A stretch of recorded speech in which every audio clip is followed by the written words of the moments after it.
بسم اللہ الرحمن الرحیم۔ شروع اللہ کے نام سے جو نہایت مہربان رحمت والا ہے۔ مزید اچھی ویڈیو کے لیے ہمارے چینل کو سبسکرائب کریں۔ بلی کی پیدائش کا حیرت انگیز واقعہ۔ اللہ پاک کی ہر تخلیق کردہ مخلوق میں کوئی نہ کوئی پوشیدہ راز ضرور ہوتا ہے۔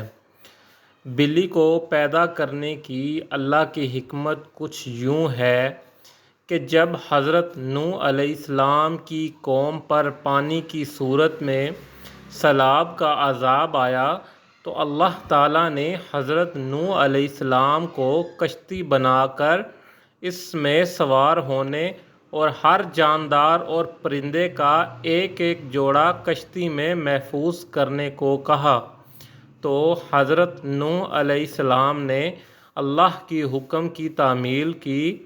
کشتی پانی میں تھی اور اس دوران کشتی میں چوہے پیدا ہو گئے۔ انہوں نے کشتی میں موجود تمام اناج اور غلہ خراب کرنا شروع کر دیا۔ اس کے ساتھ ساتھ کشتی کو کاٹنا شروع کر دیا، جس کی وجہ سے کشتی میں پانی داخل ہونے کا خدشہ پیدا ہو گیا۔ تب حضرت نوح علیہ السلام نے اللہ تعالیٰ سے دعا کی، اے پروردگار مجھے ان چوہوں سے نجات دلاؤ۔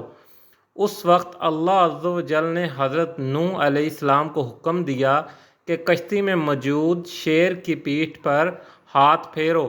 جب حضرت نوح علیہ السلام نے شیر کی پیٹھ پر ہاتھ پھیرا تو شیر کو زوردار چھینک آئی اور اس کے ناک کے دونوں نتھلوں سے بلی کا ایک جوڑا اور مادہ کشتی